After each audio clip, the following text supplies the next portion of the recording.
नमस्कार दोस्तों, फिर से मैं आ गया हूँ आप लोगों के बीच एक कहानी लेकर। दोस्तों, इस कहानी का शीर्षक है एक दिव्यांग राजा की पेंटिंग। दोस्तों, यह कहानी एक दिव्यांग राजा की है जिसके राज्य में कोई भी परेशानी या समस्या नहीं थी। सभी लोग उस राजा से बहुत खुश थे और ऊपर वाले से धन्यवाद करते थे कि इतने अच्छे राजा को उनकी ज़िंदगी में भेजे हैं।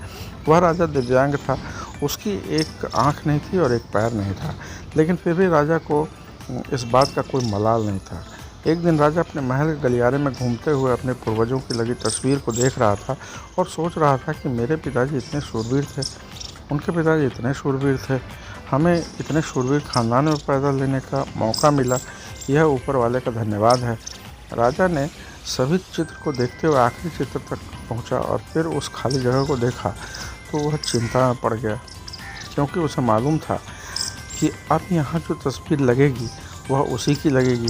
लेकिन राजा को इस बात की चिंता नहीं थी कि वह मर जाएगा, चिंता इस बात की थी कि वहाँ जो पेंटिंग लगेगी वो कैसी लगेगी।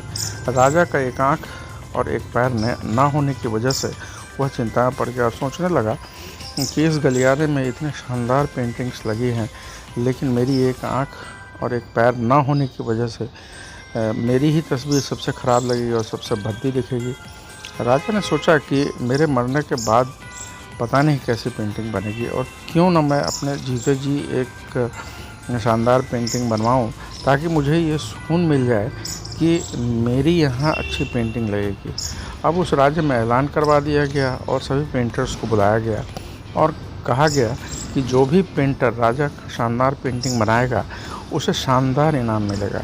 अब सभी पेंटर राज्य में आए और उन पेंटर उसको पता था कि अगर शानदार पेंटिंग बनेगी तो शानदार इनाम तो मिलेगा, लेकिन जिस राजा का एक आँख नहीं है और एक पैर नहीं है उसका शानदार पेंटिंग कैसे बनेगा।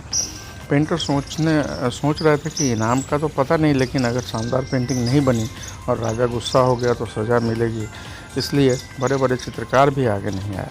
तभी उनमें से एक लड़का बोला, राजा साहब, मैं आपकी पेंटिंग बनाना चाहता हूँ, मुझे 24 घंटे का वक्त दीजिए। अब सभी बड़े बड़े पेंटर हैरान हो गए कि ये लड़का क्या पेंटिंग बनाएगा, और अगर राजा को पेंटिंग पसंद नहीं आई तो इसे सज़ा ज़रूर मिलेगी। राजा बोला, ठीक है, आप बना करके आइए। अगले दिन वह लड़का तस्वीर बनाकर लाने वाला था और दरबार पूरी तरह से भर चुका था।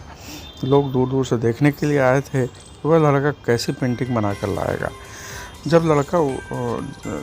अब लड़का जब उस राजा की पेंटिंग बनाकर लाया तो लोग आश्चर्यचकित रह गए। सब ज़ोर ज़ोर से तालियां बजाने लगे, सीटी बजाने लगे, और जब राजा ने उस पेंटिंग को देखा तो वो खुश हो गया और बोला कि वाह, इससे अच्छी पेंटिंग तो इस पूरे गलियारे में नहीं है। राजा ने उस लड़के को बहुत सारा इनाम दिया।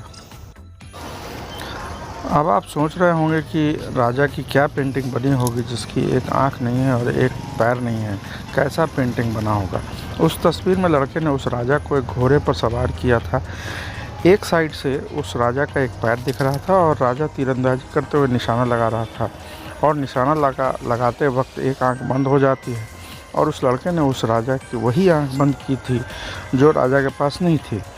इस तरह से उस लड़के ने राजा को निशाना लगाते हुए घोड़े के ऊपर सवार दिखाया, जिससे एक आंख बंद और एक ही पैर दिखाया, और इतना शानदार पेंटिंग बनाया था कि वह अब तक की सबसे सर्वश्रेष्ठ पेंटिंग थी।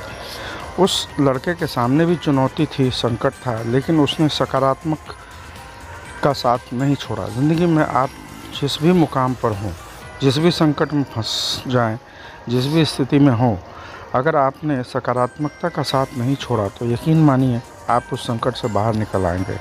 ज़िंदगी में उम्मीद मत छोड़िए, क्योंकि जिसने उम्मीद का साथ छोड़ दिया तो फिर ज़िंदगी उसका साथ छोड़ देती है। हर पल सकारात्मक रहिए, खुश रहिए, ऊपर वाले के आशीर्वाद के साथ और अपने प्यार के साथ, अपनी अच्छी और सच्ची मेहनत के साथ कर दिखाओ कुछ ऐसा कि दुनिया करनी चाहे आपके जैसा।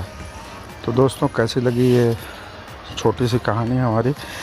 अगर पसंद आई हो तो इसे लाइक करें और इस चैनल को सब्सक्राइब करें अगर आप इस चैनल पर पहली बार आए हैं तो, और पूरा प्यार दें, इस चैनल को शेयर करें और कमेंट करके ज़रूर बताएं। धन्यवाद दोस्तों।